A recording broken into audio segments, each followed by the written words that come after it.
The world is becoming increasingly proficient at telling stories that deny God. As such, we need Thinking Christian to become as natural as breathing. Welcome to the Thinking Christian podcast. I'm Dr. James Spencer. Through calm, thoughtful, theological discussions, Thinking Christian highlights the ways God is working in the world and questions the underlying social, cultural, and political assumptions that hinder Christians from becoming more like Christ.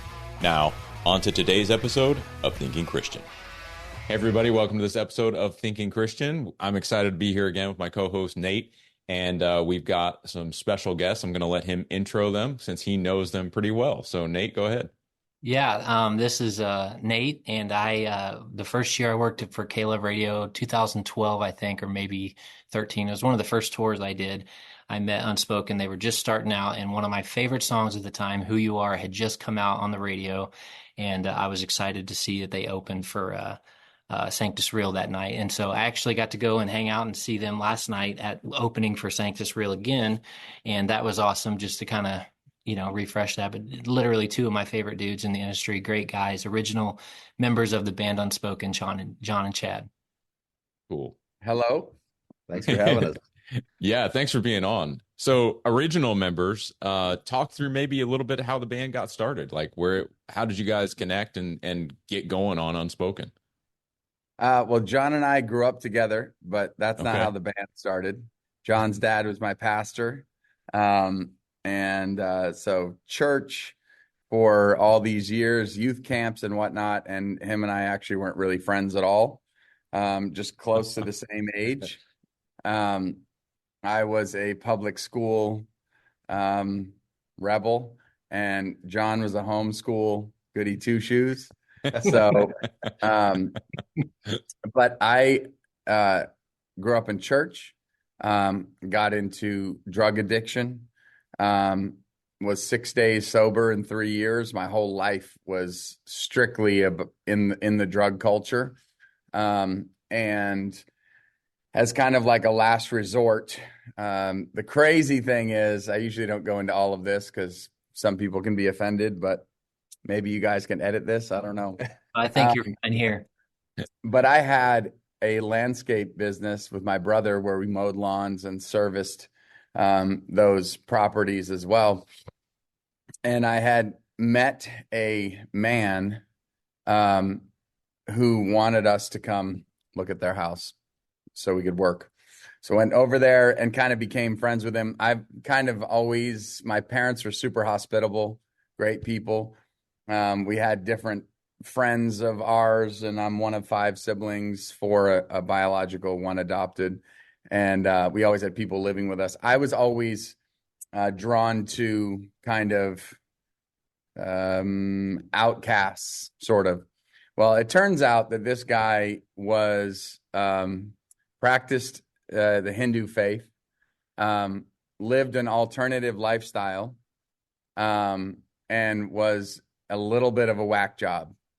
And of course, I immediately kind of, connected with the guy. I was like, he was interesting to me and all of that. Anyway, I worked with him for years. Well, he was an alcoholic that had gotten sober, and he did missions trips for the Hindu church because he was a medical doctor, wealthy guy, got bored in his 40s, decided to go be a doctor, and then, started doing these medical missions trips, I guess, with the Hindu faith. Anyway, I would drive him to Boston from Bar Harbor, Maine to Boston to get flights and whatnot. And so we just had time to talk and whatever. And at the time, of course, I was an addict, but I was looking to get sober and turn my life over to Jesus. Like I'd gotten saved when I was young, and I totally believed in Jesus and knew I needed him and knew I wanted him, but just didn't know how to kind of get out of the place I was at.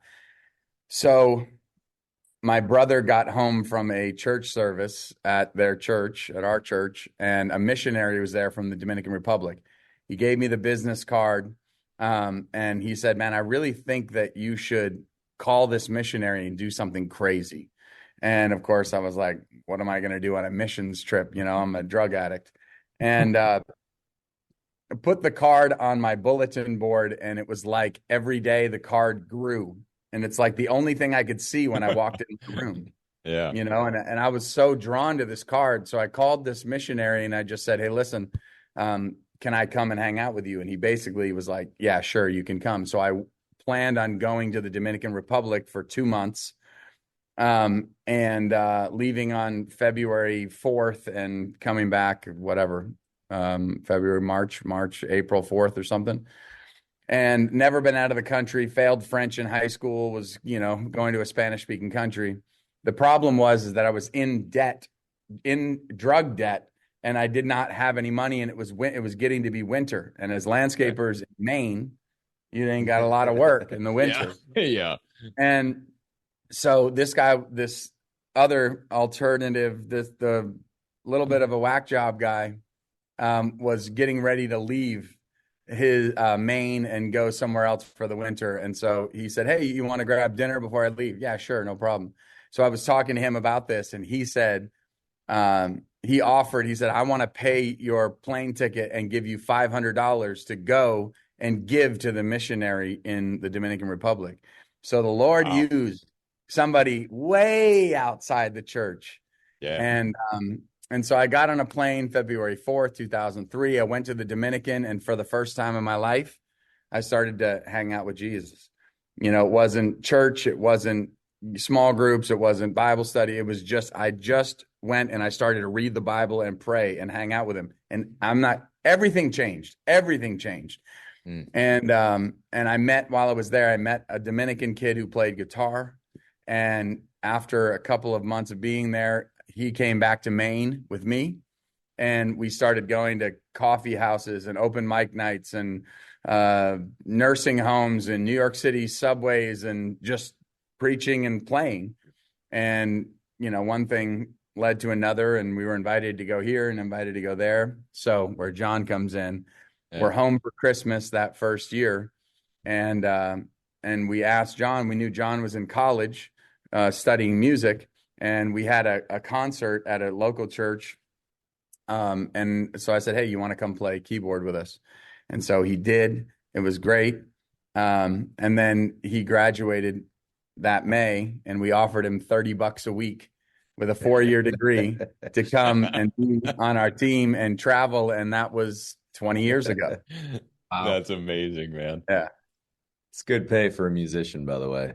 I was going to say it's the normal joke, right? I get it all the time with theologians. What's the difference between a theologian and a pizza? Pizza can feed a family of 5. It's one of those. That's a great story, bro. I'm glad you're making more than $30 a night now, Jon. That's great. $30 a week, not a night. $30 a week. Oh yeah, and a cell phone. A lot of crazy things have happened to us as we were poor for well over a decade, way below the poverty line. I mean, there's a lot. But God has been so faithful to show up in just supernatural ways, to the point where, like, when 2020 was coming, it literally didn't even faze us. It was like, well, we can't be worse off than we were, Right. And God's always been faithful to show up. And since then, actually it was like since 2020 is when we started making significantly more money than we were. So it's been pretty supernatural. But we met a guy, so it was $30 a week. We paid his cell phone bill, and we lived in a millionaire's pool house, so for free, and they fed us. So, there's just been cool things that have happened over the years, That's awesome. And correct me if I'm wrong, but when I met you guys had been doing it for a while already, and you both were doing construction full time still too. Yeah, like double dipping and kind of bivocational, if you want to say it that way. For sure.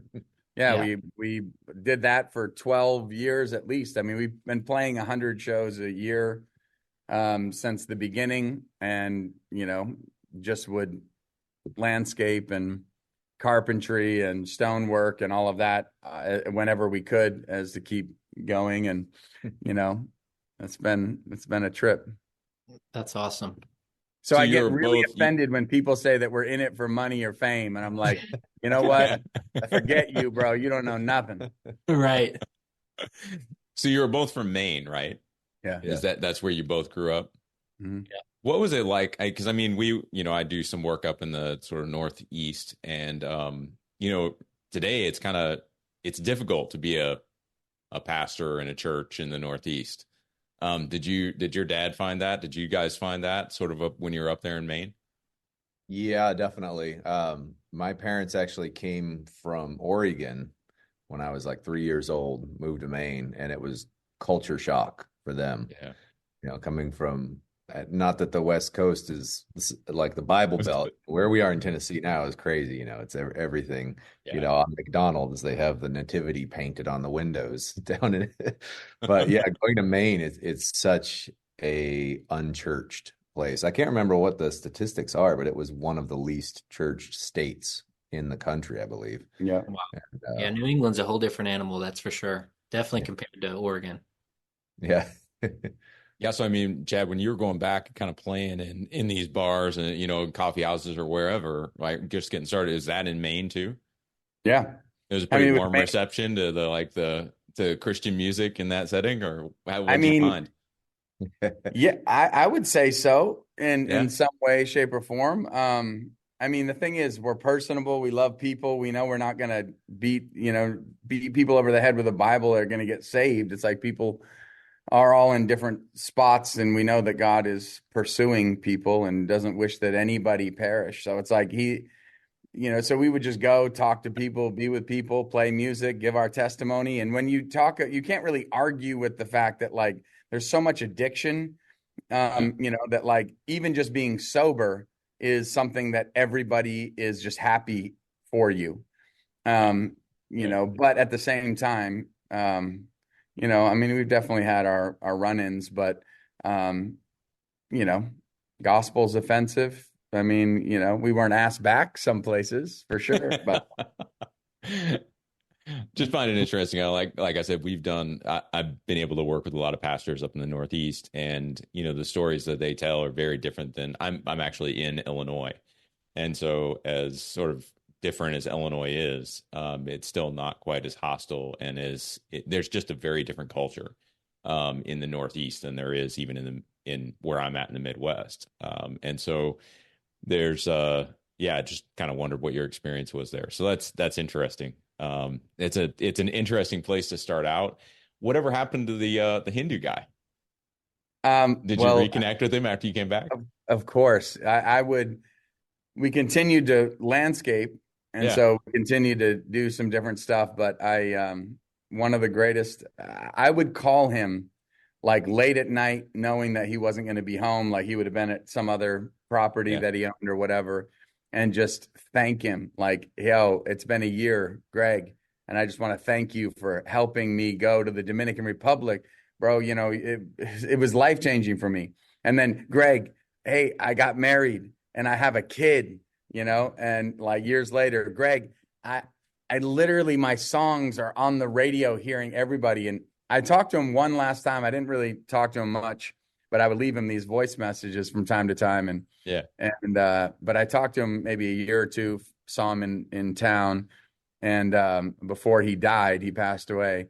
And he said, dude, those voice messages were they were the kindest, most wonderful words that anyone had ever spoken to me. So it just was cool that, who knows what God's doing, but what God was doing. But I thought it was just rad that the wealth of the wicked, bro, you can't stop God from doing what God wants to do. Yeah. So I'm thankful. I love that. I love how God can use anybody, and that if you would have told this story or like tried to put the perfect story together, it wouldn't have been that guy. It would have been someone at your church or someone in a local mission or something. Like, I just love how God doesn't work or operate the way that we do in our own minds sometimes. It's all. For some of us, personal finances aren't just personal. They include loved ones, neighbors, the communities we call home, and the causes we hold in our hearts. At Thrivent, planning your finances is bigger than just money. We help you put your plans into motion and faith into action so you can do more for the ones in your heart. Because sometimes all you need to make a difference is someone to help you make it happen. Thrivent, where money means more. Connect with us at Thrivent.com. Awesome. Yeah. Actually, most times. Yeah, most If we times. can think of a way that he could do something, it's usually not that way. That's what I've learned. That is Yeah. true. Very true. So what's coming up for you guys now? I know you got some new music coming out. You got a new song I got to hear last night that's coming out you said end of April, I think. Yeah, I mean, we're just plugging away. I mean, when the world shut down a few years ago, we loved being home. And it was like, wow, wait, we hadn't been home like a substantial amount of time ever. And so we are doing more of that, which is wonderful. I mean, my kids are a little older now, and John's still got young kids, so it's important to be around. And we're all kind of involved in different things. And it's been actually really neat because when you do one thing your whole life, it's very hard to stay encouraged when things don't move quickly, and in fact, move more like at a snail's pace. And it's very one-dimensional. And I think it's really good in some ways because it gives you're laser focused. But as we started kind of putting our hands to some other things and saw those things win, it made the snail's pace at which our career has been built a little less painful because hey, God's still using it. God's doing things over here. And we just read something from Oswald Chambers last night in our tour devotional about not seeing the blessings of God just in encouragement and momentum and whatever. Like that's like baby faith. And God gives us moments where we obviously he confirms and all that, faith. And this walk of faith is about perseverance, and perseverance is just pushing through despite resistance. So we've learned a lot of that, but it's just been a real gift to be able to be home, working on the music, still with a focus, but then also putting our hands to the local church and some of those things, and it's been pretty rad. That's awesome. Talk a little bit about, if you don't mind, Soldiers for Faith. You guys are doing a partnership with them and you're leading a Bible study with them, and that's a free resource that anyone can take advantage of. I mean, I have a buddy who we met at a gig randomly a bunch of years ago, and he's a successful businessman, but he has this beautiful passion for God's word. And when his sons were leaving the house, he didn't feel like he was done being their dad. So he said, "Hey, would you mind, like getting on a Bible study with me, you and your friends or whatever, on Saturday mornings or whatever." And so they kind of continue. When the sons moved out, the Bible study started over the phone, and that's kind of how it started over the phone. They'd all just dial in, study the word together, bring friends in and whatnot. And it's kind of turned into, like I think we have, I don't know how many Bible studies or how many. We probably have over 1,000 people that attend. Like I lead a Bible study and on Wednesday, and we've got someone calling in from the Philippines, someone in Alaska, and then all over the country too. And it's just a way for us.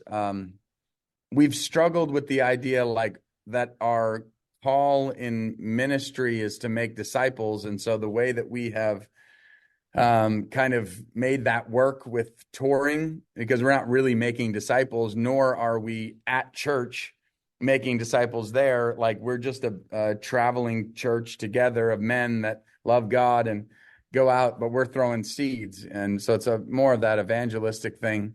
But throwing seeds all these years, this Soldiers for Faith thing has been wonderful because it's really allowed us to be a part of that discipleship piece, and it's just so important, and it's been awesome. I mean, I go and read my Bible all the time, but this causes me to get prepared to teach through kind of expository teaching verse by verse, and like, oh my gosh, okay, I'm on husbands and wives again in the epistles. Like, what do I, so it kind of gives you some ways to dig in and really, learn new stuff and whatnot. So it's pretty good for a couple of musicians, That's awesome. So you both teach?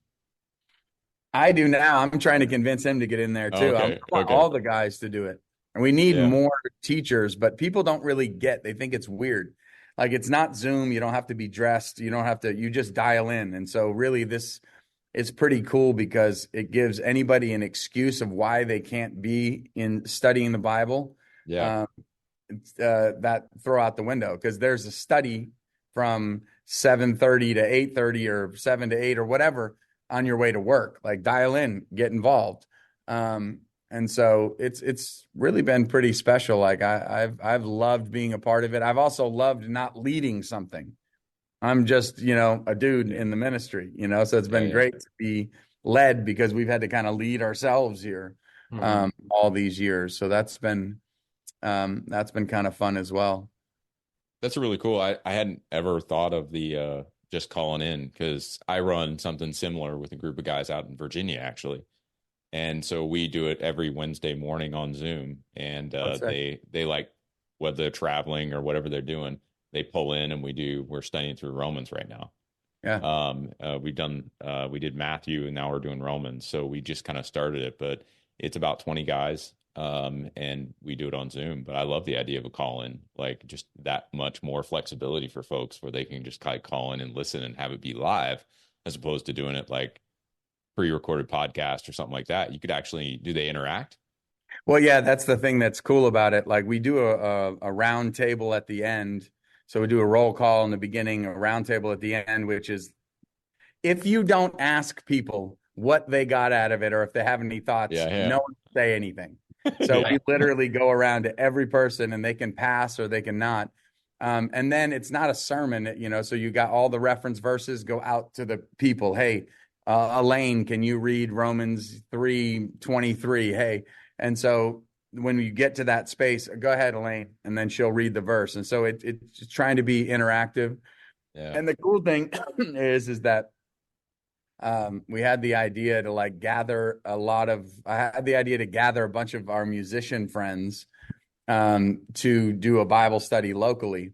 And most of the musicians have fallen off due to schedule and whatnot, although it was pretty good for a year. But we've got probably 50 plus guys showing up every Wednesday here in Nashville and studying the word. It keeps growing. It's been 3 years. It's and then we've started a women's study and there's a kids study, at our house. So we've been doing in person too. And of course we always encourage people, be involved with people in your own community. That's great. But it's crazy because when I ask people at our shows talking about the Bible studies, and literally we don't want anything from anybody. Like we don't ever ask for money. Nothing like that. Yeah. But I'll ask people at the shows, how many people here are in a Bible study? And it's 10%, so. No kidding. That's what I was last night too. To dig in, it's you can be fed by your pastor once a week. But, as we mature in the Lord, we got to start feeding ourselves and so just encouraging people. The word of God changed our lives, and it's continuing to change our life. And that's what it's not about an event or a Sunday morning service or whatever. It's so much more than that. So that's that's why I'm passionate about it. And I mean, it's hard to find somebody who's passionate about somebody else's thing. Right. It's got to be legit. You know what I mean? Especially somebody like me that's a leader and have my own thing. It's been really, really pretty special. My favorite part of it is that you open it up at every show. I've seen you, I think, 2 times since COVID, and you guys have done it both times, but I'm sure you've been doing it longer than even the last year or so, 2 years. But literally their songs, James, and if anyone has not ever seen them, look their music up, go see them on the tour they're on now if they're coming in a city near you. But they literally make it about the individual. And so say their songs are all directed towards that, to make thought-provoking, to look inside and examine their life. And each of them are talking between the songs. So if God starts dealing with someone in their heart, right in the middle of the service, this QR code comes up and there's a video for it. And then if they're on the fence or if they've never done a Bible study, they're probably going to be more likely to do that one because they could join yours, and it's like somebody they already like, somebody that they already are a fan of.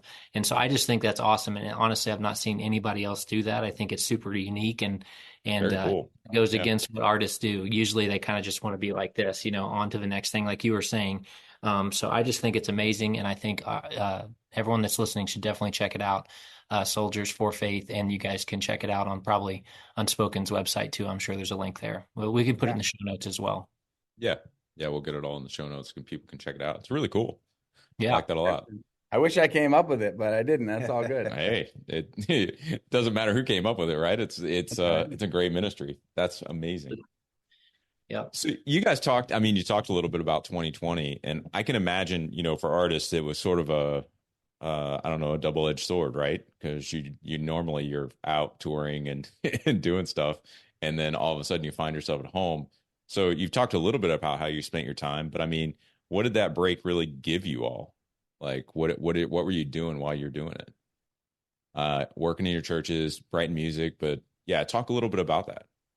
Yeah, I think being able to be involved with our local churches, with our families, was one of the hugest things for me, because, I could count on, 10 fingers the times that I would get to go to church with my family each year, because we're gone almost every weekend when we're touring.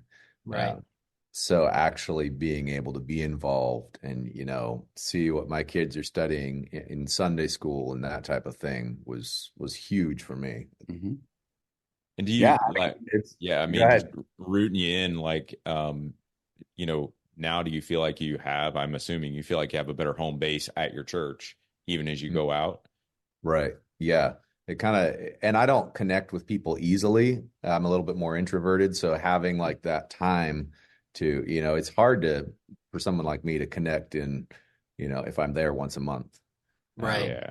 So to be able to be there week by week and, connect with people face to face was huge for me. Well, that's awesome for your kids and your wife too. I can only imagine they probably love it, every minute of it. That's awesome. We've changed our whole tour schedule around, like we do 2 sets of like the fall and the spring, where we're gone every weekend for, 6 weeks or whatever it might be. And now, like this past year, we're doing like 1 4-day weekend a month, opposed to what happens is you might get 4 offers, 1 on each weekend, and then it just shoots your whole entire weekend. Right. And so we really tried to be pointed about going out like more like once a month, sometimes twice a month, but once a month. And then we get back and we can, keep being a part. It's not even that we're really involved in, like, I'm not like super involved in my church. Right. I'm super involved because my gift is gathering people. So, we ran a home group for 4 years that was like 60 people. It could have been 100. It could have been, but we have that gift in that hospitality and stuff like that. Not everybody has that, but so I'm just worried. I'm not worried so much about where I go to church and getting plugged in there, although that's going to happen naturally. But I am super interested in gathering believers, whether they go to my church or not. And so that's something that, so we're really involved, but it might not be in everything my church is doing. We might be doing things too. But it's been, of course, both of us have been part of the music and, all of that kind of stuff. We just, if we can be of service, let us know. If not, we don't have to do anything. So it's been awesome to be taught and go and have that. Of course, we have community within the actual church we go to. I'm just saying it's not limited to. Oh, totally good. Yeah. But yeah, it's been really, really special. And just to see our kids worshiping and then for our wives not to have to do everything by themselves is a blessing, Also nice. Yeah. Very cool. And you mentioned, we were talking through this, you mentioned, what did you mention? I had the question in my head. I'm totally forgetting it now. It happens to me all the time, bro. This is rough, man. Yeah, I can't remember what I was going to ask. Nate, you want to kick in there? You Yeah, got I anything? was yeah, I was gonna say, you touched on it a little bit, Chad, but and for you as well, John, like it's taxing. I think people think that it's all glitz and glamour and it's like, the this lifestyle that's like just all fun, but like it's a grind and it's a sacrifice for you guys each and every day. I was reminded of that last night when we were trying to find food, after the show's done, everything's done, wrapping up, it's late. And I mean, they don't have normal lives, and then neither do their wives, neither do their families. Everybody has to sacrifice, everybody has to put in for it. So I just wanted to give that perspective. You guys are very humble and you're not saying it in entirety, but it's a sacrifice. I know it is, and I appreciate you guys, and really my hat's off to you guys for doing it for 20 years. A lot of people give up and quit, and during COVID, a lot of people did, and you guys pressed through. And I know God is using you guys in an awesome way, using your music each and every day. And I think that's not possible without that sacrifice. So I just commend both of you, all of you guys, everybody in the band. I mean, what do you expect us to go get a job and work 40 hours a week? I mean, we're used to working 24 hours in a day and then taking 3 days off. But Right. listen, it is very difficult. It has been super tough, like super tough. But guess where God always meets us? He always meets us in the things that are difficult and where we don't have the strength to do it, and in our weakness, his strength is made perfect. And there's so much, but at the same time, our life is awesome. Like, especially now with since 2020, we switched things up. Even though our career, at times is feels like it's going nowhere. We get to do what we love to do, with people we love to do it for the King of Kings. I mean, it's crazy, we love it. But it doesn't come without a massive cost for sure. Yeah, absolutely. Is there a story that comes to mind, like of God just totally invading somebody's lives at one of your shows, or maybe reaching out to you guys afterwards through one of your songs, through your ministry? Anybody that come to mind? That I don't want to put you on the spot too much, but I know I've heard several over the years. Just going to see if one come to mind with either one of you guys. We wrote this song. Our whole third record, or second and third record, was very much pointed towards, our lives and what things are going on and what we're finding in the scriptures and what we're dealing with in life. And for me, we were going through some massive debilitating anxiety and things from our childhood, and some really crazy stuff, and really feeling hopeless. That would God ever show up on our behalf? Would he ever hear us? And we've done everything we can. But we wrote this song called Miracle that ended up going out to the radio. We weren't thinking it was going to, but it did. And I remember we were in Oklahoma or something like that, and a lady came and she had driven 3 hours to see us play. And she said, when I heard your song, I hated it, because I've prayed my whole life for X, Y, or Z, and, God never shows up. But for whatever reason, as I kept hearing that song, God kept stirring me to believe him for things, and something had happened, and she had an answer to prayer that was miraculous at somehow, way, shape, or form. And so she had to drive to us to say, man, I would have never gotten to this place if you hadn't stirred me to believe for God for supernatural things, And we serve a supernatural God. I mean, I think of course you get I can't think of any of the specifics, but we've had we were going to commit suicide thing and whatever, but it's even just reminding people that they're not alone, and Sure. that even though it feels hopeless, doesn't mean it actually is. And continue to hold to his word, because his word is true. Just things like that. I'm sure. Do you have anything that comes to mind? Any story? I mean, even last night, there was a lady in the meet and greet who was there, and she said that her son had been, for the last 17 years, just struggling with addiction, and he had gone to prison and was in prison and started listening to Christian radio. And that through Christian radio, he actually found Christ and called his mom and said, "Mom, I finally like." And so, and he was a year clean, I think that last night.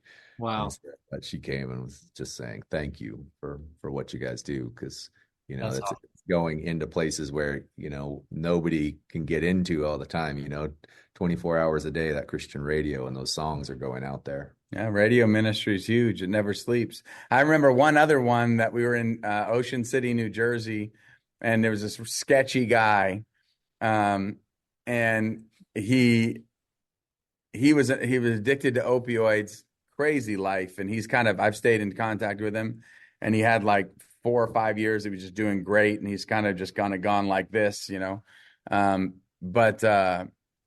but he was high in the show.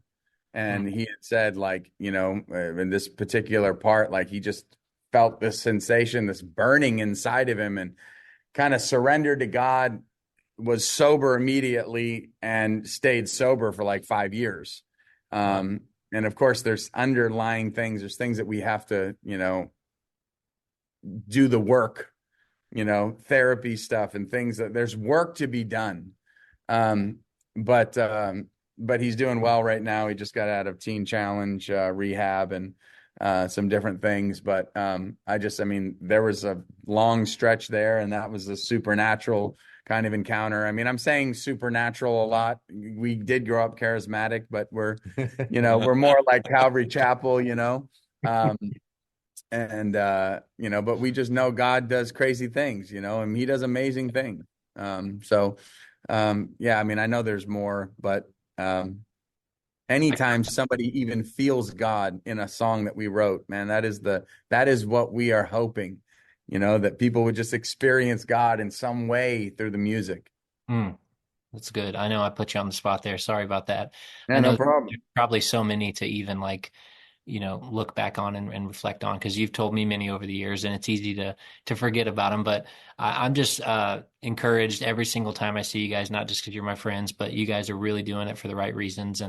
And I know God is using you guys in an awesome way. And I just couldn't be more proud of you guys. So for real. Thank you. Thanks. Yeah. I got one last question, and I won't forget it this time. I've talked to other musicians on the podcast, and one of the questions I'm always kind of curious about. So I write, but I don't have a lick of music talent. Like, you wouldn't want me to sing or even really play a kazoo or anything like that, right? Like, I have no idea when it comes to music. But I enjoy writing, and so when you sit down to write a book, right, you usually sort of do an outline, and there's chapter by chapter. You're trying to figure out how one chapter would reinforce another, and sort of how the whole thing coheres. And so I've always just been interested to talk to other folks who are creating things. How do you go about that when you're putting a new album together, when you're putting new songs together? Do you shoot for a flow across your whole album, or do you really just do song to song to song to song? Like, what's your strategy there? How does that creative process look for you all? Question. I don't think we've ever gone into an album with like a concept of this is what we're going to write for. But for each album, we'll write 80 to 100 songs. Wow. So that's more how crazy? it's worked for us. And then in those songs, sort of a theme will develop. And then we'll kind of look at, okay, what's the main theme? And then from there, you kind of have to pick, well, we need this many up-tempo songs. We need this many mid-tempo, this many slow songs. So you're kind of looking for the flow of tempo and even key and theme and all that. So I think themes have emerged. Yeah. But it's always been after the fact of, oh, we've got 20 songs that talk about this. All right, well, let's pick 10 of the 10 best and kind of edit it down a little bit. And then what do you do with the songs that you leave off the album? Do you kind of shelve them and keep them, or go to the graveyard of songs? Do they really? It's Okay. There's some awesome ones in that graveyard too. There's songs that I had heard before and that they didn't make the cut, and I'm like, dude, that song was amazing. Yeah, it's crazy. I think the hope is to like eventually go back and out of the 100 songs per record, let's just say 80. It's 250 songs or so, there's probably 30 that are really worth something that didn't make it. Yeah. And maybe another 30 that there's something there, but we have to do some significant digging. And then the rest of them are either just crap or, they go to die, not everything we write is good, unfortunately. But we always say at the end of a record that we hate writing songs, but we love to have written. At Thrivent, planning your finances is bigger than money. It's a way to support the people, causes, and community you love. Because helping you put your faith into action is at the heart of what we do. Thrivent, where money means more. Connect with us at Thrivent.com. Them. So that's, but at the beginning of the record, we like writing songs. It's fun, but it's really just work. We have a friend, old school writer, still writing hits today. When we first moved to town, we got the opportunity. He was kind of a mentor, but just talked about how you think that inspiration comes and that's when you work. But the inspiration is just 10% of the whole thing. The inspiration comes and then 90% is the work, is the perspiration of, bringing it out. So inspiration is always, I read this Bible verse, I had this lyric, on my phone, I have a melody, and then you have to start working at it. And it's not fun all the time. It's fun sometimes, but it's work. And then to try to make these songs be biblically sound, that's another thing, is that, like we've sent several songs to our pastor friends, being like, can you shoot holes in this? Because it feels good, but is it true? So there's things like that too. It would be fun to, like, at some point do something like, we just studied the Beatitudes. And so it's like, could we write a song on every Beatitude as a themed project? That might be kind of something neat. So there are some things there, but through touring and writing and all the other things we have going on, there's like less time for creativity than you might think. We have to schedule these things so that we can get away and work. Right. Do you find, because I always find it difficult too, like whenever I write something and then sort of shelve it, I sort of loathe going back to it. I always want to start new things. Exactly. Ask him. Yeah, because I always have stuff like, I'm like, that was like 10 minutes ago. I'm not interested in that anymore. I'd rather, God's done something really interesting in my life, and I want to discuss this now. Yeah. It's hard for me to stay on a plan. And I mean, so when you're going back into the song graveyard, or do you dread that? Or are you like, no, this is like mining for gold? If it's been long enough, it's fun because you are sort of like rediscovering things. Yeah. But a lot of times if it's a song, like actually the song that you liked, Nate, from last night, we've just like hated that song, at least the process of writing it, because we had a verse and our A&R guy at the label loved it. And he's like, that's your next single. And then we wrote like 8 different choruses and verses and bridges and stuff, trying to finish it. And none of them worked.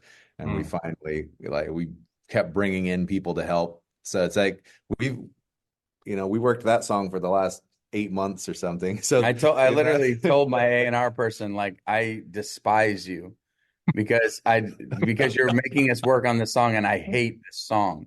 And it makes you. But the good thing is it's great to have people around you.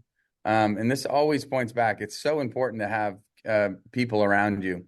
And, I think some that you're speaking into, some that you're bringing along, some that are bringing you along, and some that you're walking with together. And then, of course, the lost as well. But it's been really good. Sometimes we would miss things if we didn't have people speaking into it. And we dug and we literally were so sick of it and so frustrated. But we landed on something that I think is going to be really special and mean something to people. So nice. We wouldn't have seen it. We would have been like, wow, that's old. That's 10 minutes ago. Let's work on something else. We would have given up. Well, I think that song really inspired me last night, really encouraged me, and I can't help but think that it did many others that were there too. So that's incredible to me to know that sometimes people might get right to the edge of that process and then throw in the towel. Oh, let me move Yeah. on to this other one. I had this better idea over here, but God might need to use that.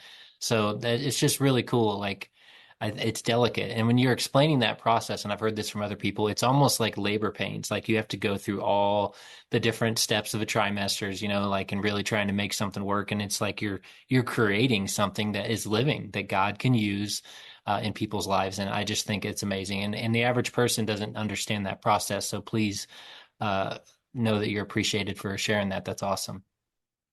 Mm-hmm. I was thinking definitely. one thing I was thinking about when you were saying it. Shoot, what was it? Nope, forget it. Lost it.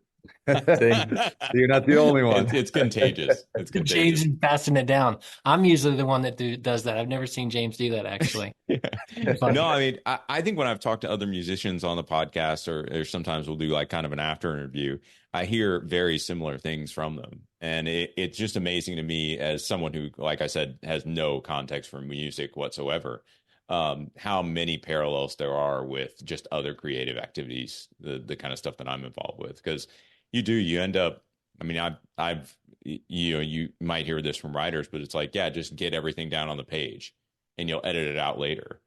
And so, I mean, that's the equivalent of the 100 songs or, 80 songs and then just getting rid of, some of them. And so there is just a lot of time involved. And if you don't have the right mindset, it can feel like a huge waste. Yeah. It's not a particularly efficient process. It's just a lot of sort of throwing the noodles up against the refrigerator and hoping one sticks every once in a while. You know what I mean? Right. And so I appreciate you all talking through that. I Yeah. think it's really important. And I love that you have the sense about you to send the songs out to other people for some theological and biblical vetting. I've never heard anybody else do that. I'm sure people do, but Right. I just appreciate that you are willing to send your songs out and go, hey, we like these. They're catchy, but are they true? Well, it's like things that are questionable. Like when you're talking about the grace of God, yeah, like is this song speaking to the fact you can do whatever you want? Is that what people are going to get out of this? But God's gracious. gotcha. So it's like it's things like that are like, oh, how does this hit you? And we'll go back and we'll rewrite trying to make it happen. The other thing about being creative is that not very few of the ideas that we have, and I'm sure you feel the same way, are great. We have a lot of good songs, like really good songs, but great ideas and great songs are special, and I wish we could come up with them all the time, but they're like a needle in a haystack. I mean, you're around all these good ideas, and then once in a while you get a great one. So, I mean, we continue to ask God for them. Give us ideas, give us stuff. Like obviously we can work, and we're partnering with him on that. But just knowing that we're dependent on God for good ideas, great ideas too. Yeah. Well, the fact that you're willing to work on one song for 8 months, I think should tell everybody the fact that it makes me quiver when you say it. Well, we weren't willing, but we were forced into it. I know, but still the commitment to that. Like, I think that's where God's going to come in and bless, you do all you can and then he's going to bless it. And then I'm sure you've had times like with Who You Are or whatever. Do you feel like it was different with your first song that got on the radio to say like the one that most recently got added? Or if this next one gets added, like, does that feeling change? Does it go away? Or because I know you were probably just on Cloud 1000 when Who You Are first got on K-Love. Well, John and I were in a truck in Maine landscaping when we first heard the song come on the radio. Awesome. And so we pulled over and just, we're thanking God and just saying, man, wow, this is crazy. I also remember hearing it with my wife in our kitchen and being like, I thought it would give me more. And, I think oftentimes we set goals and we have dreams, and God is so kind to not give us those things because he knows that that's not really what satisfies us. And when we go after the things that God blesses us with and the blessings of God, a lot of times we miss, the fact that he is the satisfaction of our souls. So I feel like it's always exciting. It's always a blessing because of what radio and different platforms can do in people's lives. And like anytime we get the opportunity, we are so thankful and we want that every time. We're disappointed when it doesn't happen, but again, we know that God knows more about what we need and what we want. And man, it's just a hard thing to surrender your life to say, however you want to use it. We're here to serve his will. So these things are tough when you're working and you're trying to go after and try to build, provide for the family so we can help our kids go to college or whatever the case may be. And we need our songs to do good. But time and time again, God just blows our minds with the way he does things that we didn't expect. So either way, it's just, it's tough to kind of, when our songs don't do well, to know that God had something to do with it, in some way. I mean, life happens and, it's not just that, and just to know, hey, he's sovereign, he's good. He'll put us where he wants us to be. We'll do whatever we can, all that we can to partner with him, but kind of stinks when his plan isn't our plan, but we know his plan's better, Right. I think one of my favorite verses, whenever I teach through the book of Genesis, I almost always start with this verse. It's actually Deuteronomy 30, and it's like 19 through 20. But it's this passage where, God has laid out the laws before Israel, and he tells them that they have the choice between life and death. And then he tells them to choose life. And he underscores this idea that by obeying his laws, they're recognizing that he is their life and the length of their days. And it's just one of those beautiful moments where you realize, like, obedience is our strategy.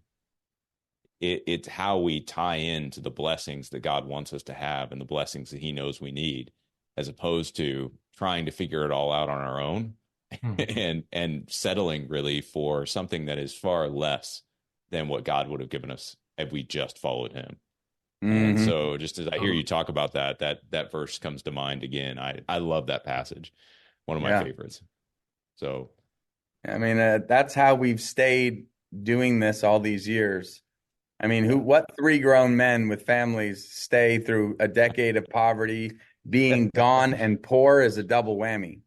It's already hard enough to be gone with your wife, and then you're poor too, and kids and all of that. And so I feel like it's just our act of obedience to say, this is where we think that God wants us to be. And when God there were times where I didn't want God to take it away from me. And, I don't think he was asking, but it was like, I wouldn't have let it go. And I think where we're at in life, it's like, sometimes it's easier to be like, are you sure you don't want us to start on some new endeavor? It's kind of like finishing those songs, It's like starting something is easier than finishing. So we're happy to be here. If God wants us to pivot, we pray that we'll obedient to do that. But right now we're walking in obedience. So I appreciate because we've always said obedience is success. And if we can keep that in the front of our minds, and we can weather poverty and weather things not going well or whatever it may be. Yeah. So I love that. I'm going to check that out when I get off here. Yeah, definitely. If I can encourage our listeners for one last thing, if you are a Christian and you're wanting to bring somebody to a show, I don't want to say something too edgy here, but I'm going to say it anyway. Not every Christian band is an experience like coming and seeing you guys. It's not going to be like, that they're going to get the word, that they're going to get real life testimony, and like God's going to use. Sometimes it's just entertainment. And, I'm not saying any names. I'm just saying that is definitely out there. So if you're on the fence, if you have somebody in your family, somebody that that needs to hear a real different approach to the gospel and how God has changed people's lives, because you guys make it so personal. I would say definitely check out their website, check out the tour, and see them if they come in a city near you. It's definitely seeds will be planted without a doubt. Every time I've seen you guys, I think I've seen you guys, I don't even know, 30 sometimes over the years, maybe more. And sometimes on tours. You're like a super fan, bro. No, you just can't. You after you see somebody that many times, like, it's not a fluke. Like, you guys do the same thing every time, and so I can just co-sign that and say, if you guys are looking for a good place to take a group of teens or anybody that needs to hear a real different approach to the salvation message of Christ, check out an Unspoken show for sure. Well, we appreciate what you guys do and what Moody does and all this. I mean, all these Bible teachings over the years, beautiful stuff. In fact, we went to the radio station in Chicago, a little while ago, several months ago. And I got home and I was like, I told my son, maybe you should, you could live in Chicago, downtown Chicago, super nice, go to school, study, whatever. And so I was trying to get him to go over there, but. Yeah, I used to be an academic dean at Moody Bible Institute. So I was there for 11 years before I moved over to the DL Moody Center. So it's a great place and a great mission. Training folks for ministry. So, but I know you guys are busy. I know you're out on tour. We appreciate you spending this much time with us. Yeah. Any sort of last word you want to leave folks with before we kind of sign off for this episode? You're the man of last words, Joe. I don't. Just thank you for having us, and Yeah, absolutely. Thanks for being here. Thanks for sharing your stories, and thanks for the ministry that you're doing, not just on stage, but some of these other things you're involved with. We really appreciate it, and it was great talking to you guys. Yes, sir. You guys are awesome. I love you guys. Thank you so much for joining us. Appreciate it. Yep. Hey, we'll catch everybody on the next episode of Thinking Christian. Thanks. Just want to take a second to thank the team at Life Audio for their partnership with us on the Thinking Christian podcast. If you go to lifeaudio.com, you'll find dozens of other faith-centered podcasts in their network. They've got shows about prayer, Bible study, parenting, and more. Hello. Quinice Petway here, co-host of the Your Daily Bible Verse podcast. Are you someone who loves to take a deep dive into God's Word, one verse at a time, to explore His will for your life and desire to draw closer to Him? If that sounds like you, I'd love to invite you to head over to lifeaudio.com and search Your Daily Bible Verse to tune in and subscribe for daily inspiration, life application, and spiritual transformation through the in-depth exploration of God's Word.